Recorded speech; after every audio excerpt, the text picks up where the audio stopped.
নমস্কার, নিউজ তৎকাল 24 এর পর্দায় আপনাদের সকলকে স্বাগত।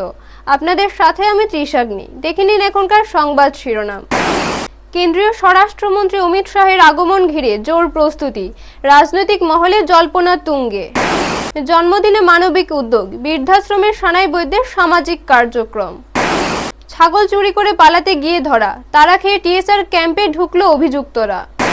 সাবরুমের মাধবনগর বাজারে রাধাকৃষ্ণের বাৎসরিক উৎসবে ভক্তির জোয়ার, উপস্থিত প্রাক্তন বিধায়ক শঙ্কর রায়।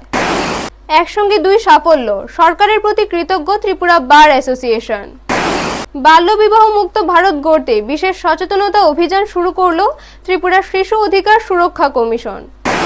সবজি বাগান নিয়ে বিবাদে হামলা, 9 মাসেও ন্যায়ের অপেক্ষায় পরিবার।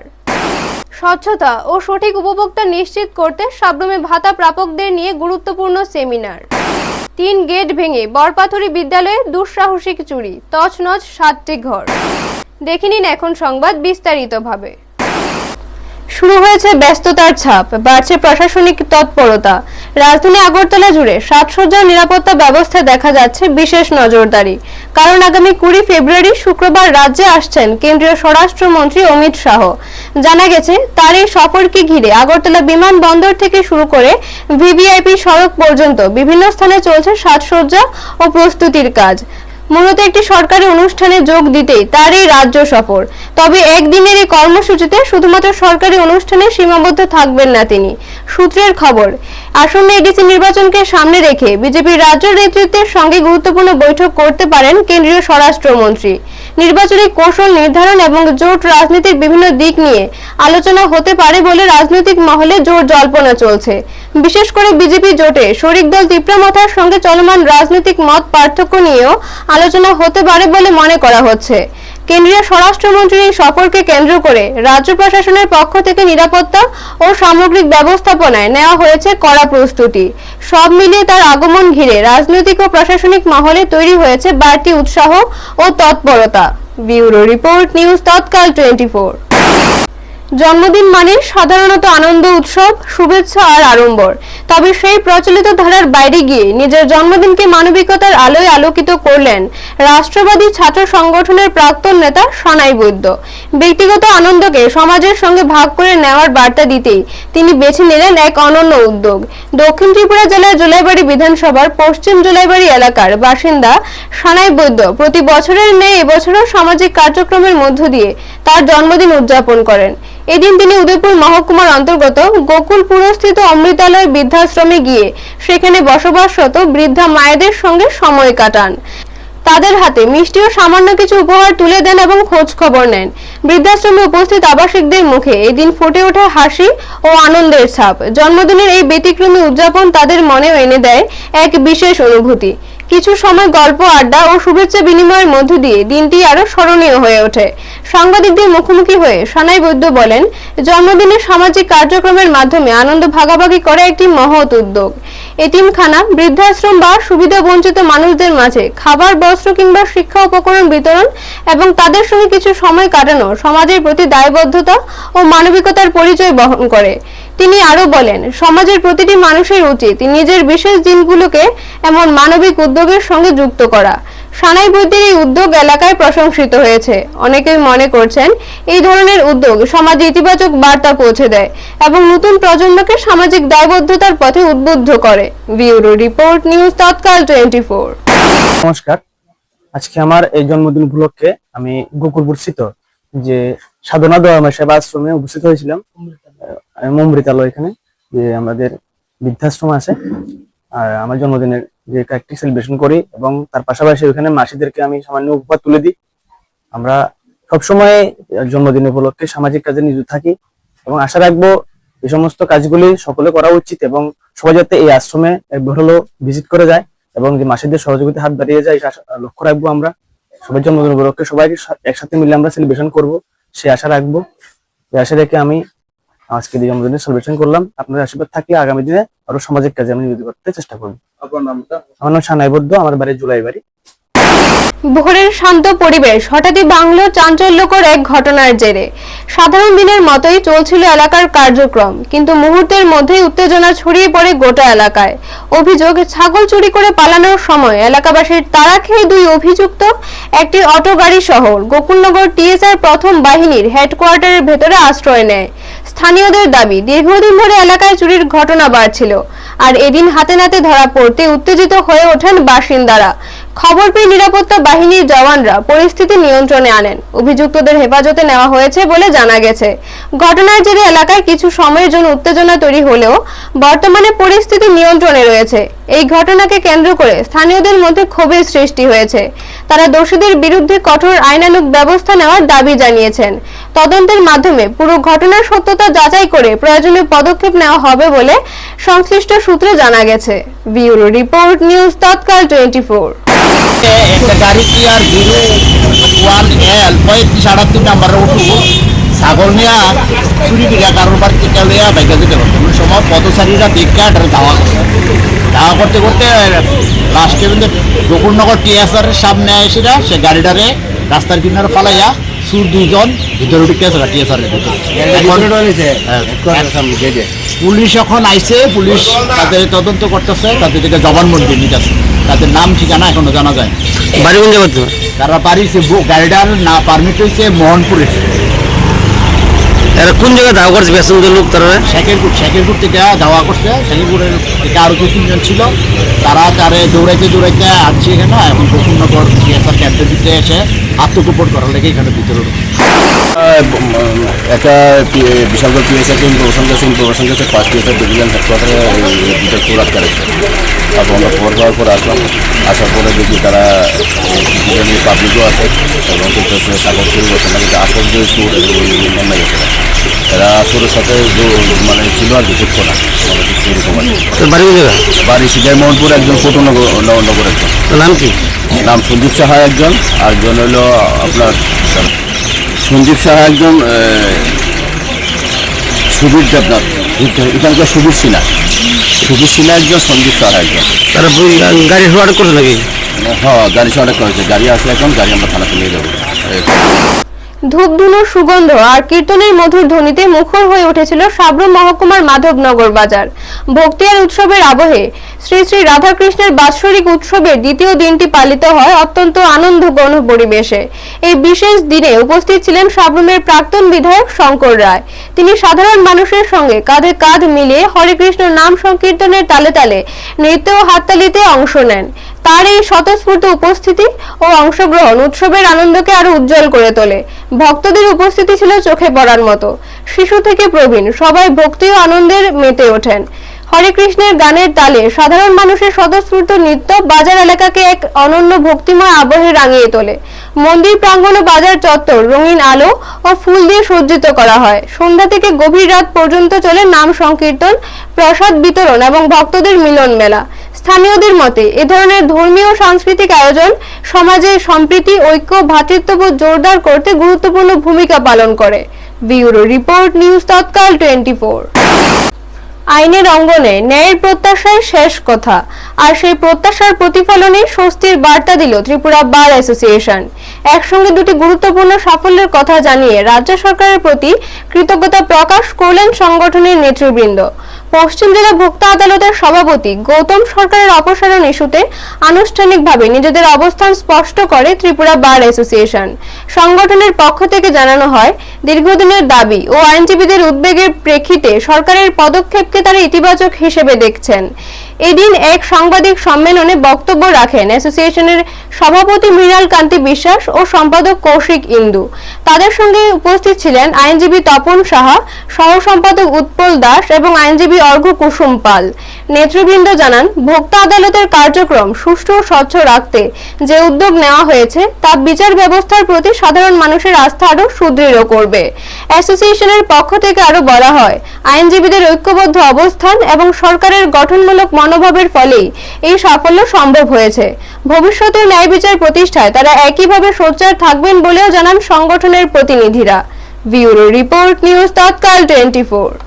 বিগত 2-3 মাসের মধ্যে ত্রিপুরা রাজ্যে আগরতলা এবং সাব্রুমে রাজ্যের প্র্যাকটিসিং অ্যাডভোকেটদের উপর সাংঘাতিক একটা পরপর দুটো আঘাত আসে।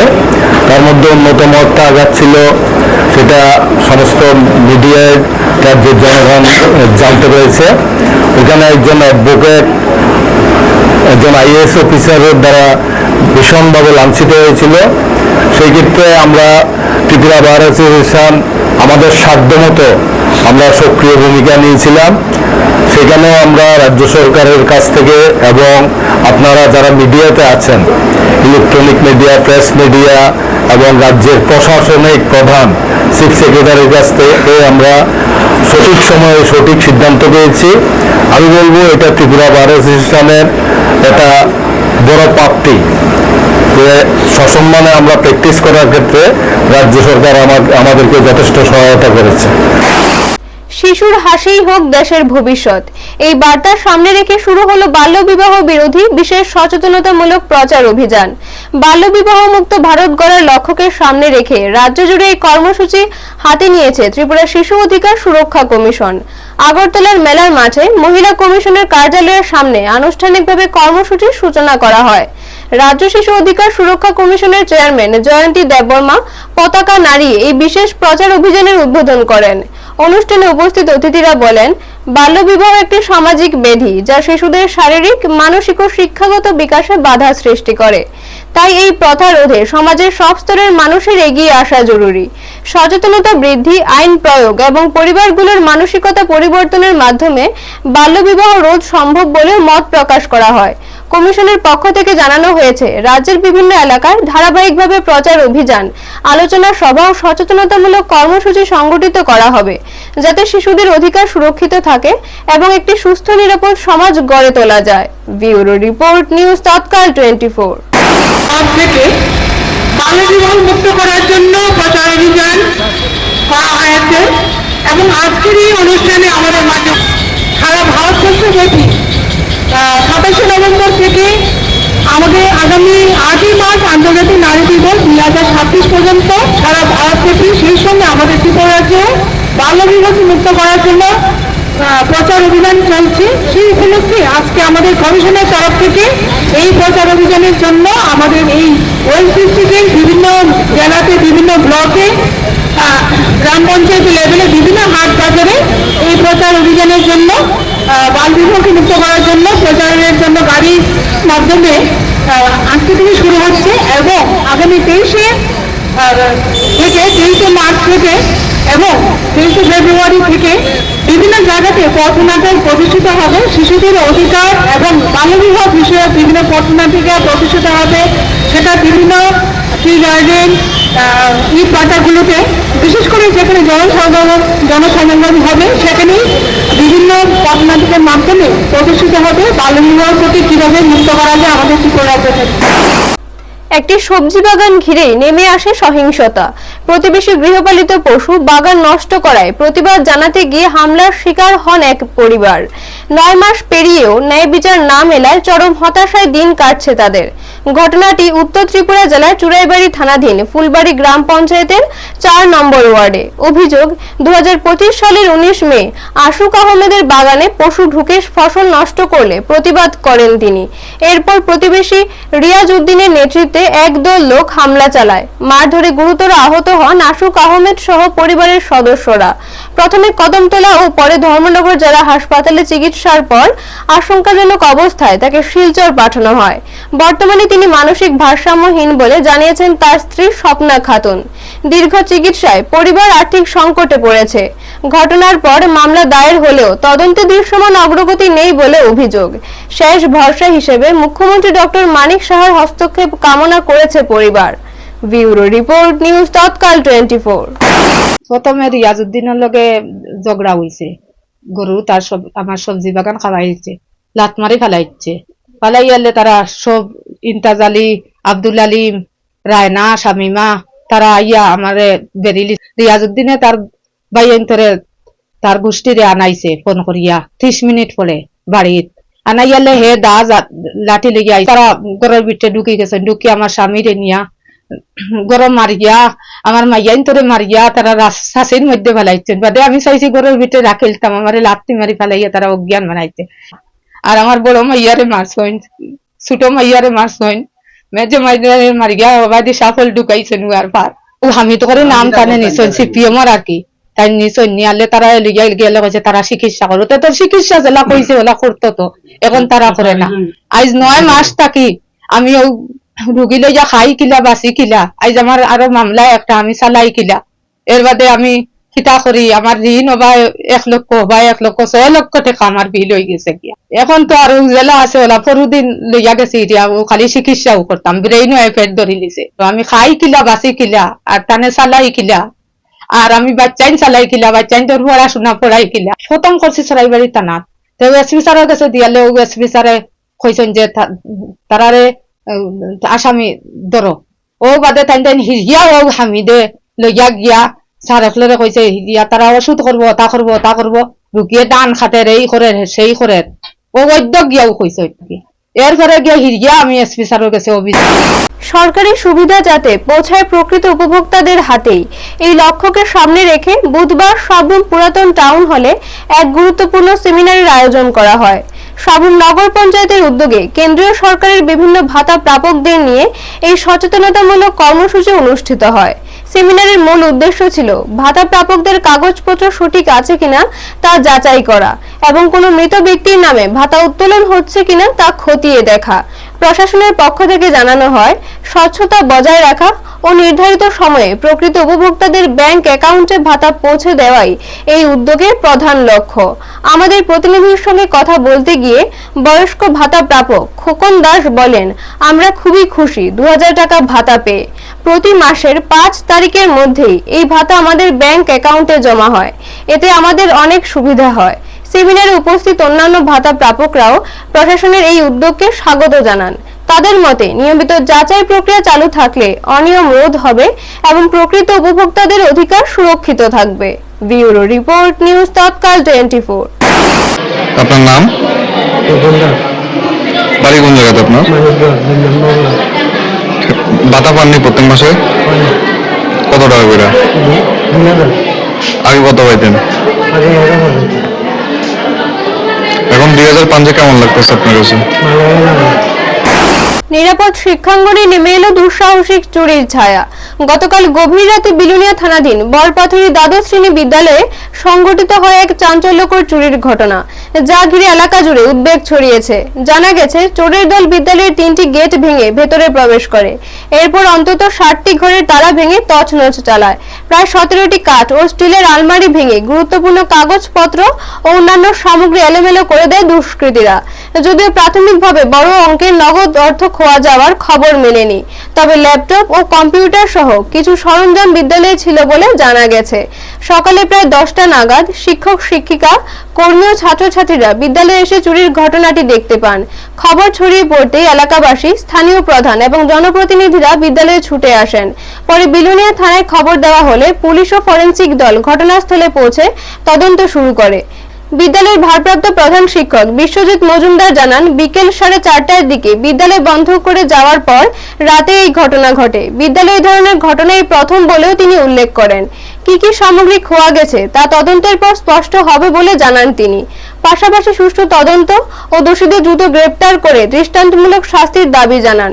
ঘটনাকে কেন্দ্র করে শিক্ষক শিক্ষিকা, অভিভাবক ও সমগ্র এলাকায় গভীর চাঞ্চল্যের সৃষ্টি হয়েছে। এখন দেখার বিষয়, পুলিশের তদন্তে কি তথ্য উঠে আসে এবং দুষ্কৃতীদের ধরতে কত দ্রুত পদক্ষেপ নেওয়া হয়। ব্যুরো রিপোর্ট, নিউজ তৎকাল 24। আমি বরপাথুরি এইচএস বিদ্যালয়ের প্রিন্সিপাল ইনচার্জ শ্রী বিশ্বজিৎ মজুমদার। কালকে স্কুল ছুটির পরে আমরা যথারীতি সব তালা দিয়ে স্কুল ত্যাগ করি। তারপরে আমরা 4:30টায় স্কুল লিভ করি কালকে বিকালবেলা। আজকে সকালবেলা স্কুলে এসে দেখি আমরা স্কুলের গেট থেকে সব বোনা তালা ভাঙ্গা। আমাদের এসএম রুম, আমাদের staff room, clerical room, exam room, সব ইম্পর্টেন্ট রুম গুনার তালা ভাঙ্গা এবং ঘরের ভিতরে 17টা আলমারি, বিভিন্ন রুমে মোট 17টা আলমারি ভেঙ্গে চুরমার কাগজপত্র ফেলে সব চুরমার। আর এখন আমাদের কি কি বিভিন্ন আলমারিতে আমাদের অনেকগুলা ল্যাপটপ ছিল, এগুলা কি আছে কি নেই আমরা ইনভেস্টিগেশনের জন্য আমরা এগুলো এখনো দেখছি না। আমরা পুলিশকে ইনফর্ম করেছি, আমাদের এসএমসি চেয়ারম্যান এসডিএম স্যারকে ফোন করেছি, আমাদের লোকাল এসএমসি কে আমরা জানিয়েছি, ওনারা এসেছেন সবাই। এখন পুলিশ পার্সোনালরা এসেছেন। এখন আমরা চাইছি যে আঙ্গুলের ছাপ বা বিভিন্ন একটা গেঞ্জি পাওয়া গেছে, এটা স্মেল নিয়ে যেন একটু উচ্চ তদন্ত হয় ভালোভাবে, যাতে এটার একটা আমরা সঠিক বিচার পাই, আসামি যেন ধরা পড়ে, তার জন্য আমরা অনুরোধ রাখছি এবং আশা রাখছি এই বলে। Morning from the school teacher of Bobote High Secondary received information that some unknown miscreant have entered in the school campus and broken some lock and enter. Accordingly, I have appeared and verified that some unknown miscreant have entered the principal room, staff room, office room. And they break the lock of the Godrej. Accordingly, now we have called the mobile FSL team and also fingerprint expert to collect some evidence to detect the unknown miscreants. এখনকার মতো সংবাদ এই পর্যন্ত। পরবর্তী সংবাদের জন্য চোখ রাখুন নিউজ তৎকাল 24 এর পর্দায়।